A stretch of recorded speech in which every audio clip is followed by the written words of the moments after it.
ഓം ശ്രീ സായിരാം. ഭഗവാന്റെ പാതാരവിന്ദങ്ങളിൽ നമസ്കരിച്ചുകൊണ്ട് എല്ലാവർക്കും ഭജഗോവിന്ദത്തിലേക്ക് അല്ലെങ്കിൽ ഭജഗോവിന്ദം അഥവാ മോഹമുദ്ഗരത്തിലേക്ക് സ്വാഗതം.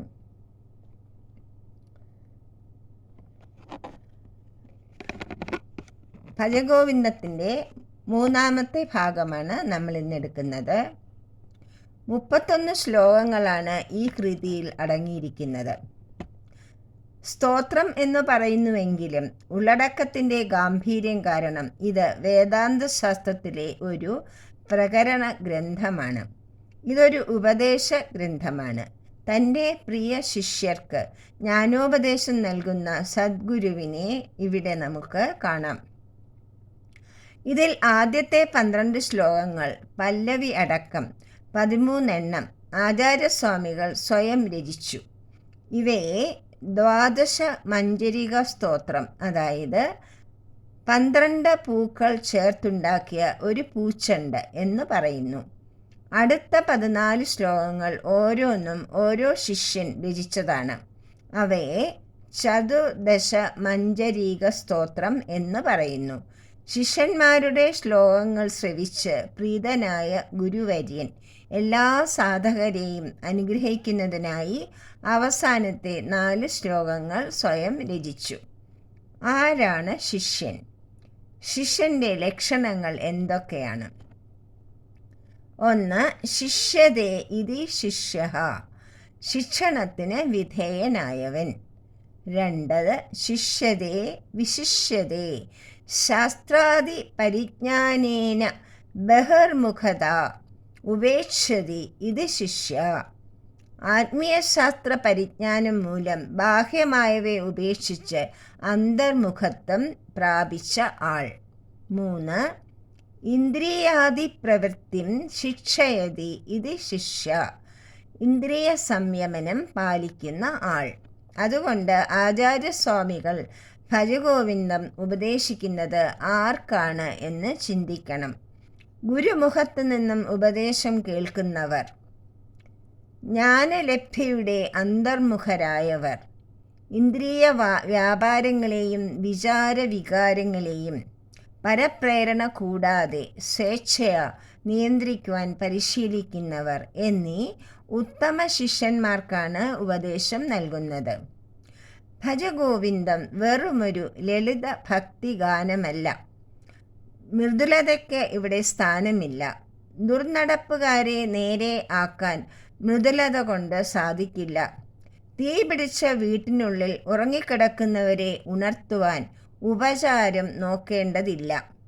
ജീവിതമാകുന്ന ഭവനത്തിൽ മരണമാകുന്ന അഗ്നി ബാധിച്ചത് അറിയാതെ സംസാരത്തിൽ ലൗകികതയിൽ ഉറങ്ങിക്കിടക്കുന്ന പ്രിയ ശിഷ്യരുടെ പരമശ്രേയസ് ഉദ്ദേശിച്ചുകൊണ്ടാണ് ദയാമയനായ ഗുരു കൃപാദണ്ഡുകൊണ്ട് പ്രേമപ്രഹരങ്ങൾ നൽകുന്നത്.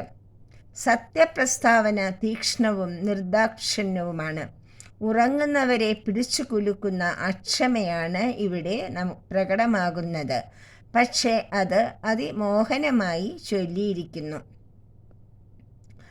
ശ്രീ ശങ്കരാചാര്യരുടെ കൃതികളിൽ സാമാന്യം ചെറുതെങ്കിലും വളരെ പ്രാധാന്യം അർഹിക്കുന്ന ഒന്നാണ് ഭജഗോവിന്ദം. വേദാന്ത രഹസ്യങ്ങൾ വളരെ ലളിതമായും സംഗീതാത്മകമായും ഇതിൽ പ്രതിപാദിച്ചിരിക്കുന്നു. കൊച്ചുകുട്ടികൾക്ക് പോലും കാണാപാഠം പഠിക്കുവാൻ പറ്റിയ ഗാന സൗകുമാര്യം ഈ കൃതിക്കുണ്ട്. അദ്ദേഹത്തിൻ്റെ ഭക്തിരസം വഴിയുന്ന സ്തോത്രങ്ങൾ പോലെ തന്നെ വളരെ ജനസമ്മതി നേടിയ ഒരു കൃതിയാണ് ഭജഗോവിന്ദം. ഹരിനാമകീർത്തനം, ജ്ഞാനപ്പാന എന്നിവയെപ്പോലെ ഗായകരും നർത്തകരും നെഞ്ചിലേറ്റി ആവിഷ്കരിക്കുന്ന കൃതിയാണ് ഇത്. ശരിയായി പഠിക്കുന്ന സാധകൻ്റെ സർവവ്യാമോഹങ്ങളും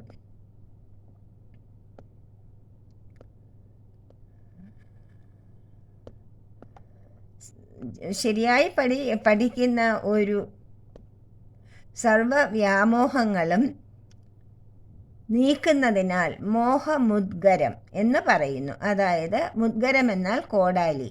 മോഹങ്ങൾക്ക് കോടാലി ആകുന്നത് എന്നും ഈ കൃതിക്ക് പേരുണ്ട്. ആചാര്യസ്വാമികൾ ഇത് രചിക്കാനുണ്ടായ സന്ദർഭത്തെക്കുറിച്ച് ഒരു ഐതിഹ്യമുണ്ട്.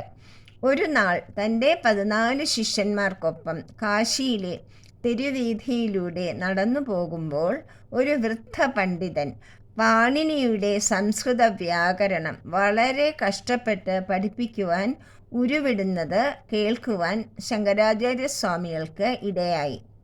ഈശ്വര സാക്ഷാത്കാരത്തിനു വേണ്ടി വിനിയോഗിക്കേണ്ട വിലയേറിയ സമയം വ്യാകരണ പഠനത്തിനു വേണ്ടി കളയുന്നത് കണ്ട് അദ്ദേഹത്തിൻ്റെ ഹൃദയം തരളമായി.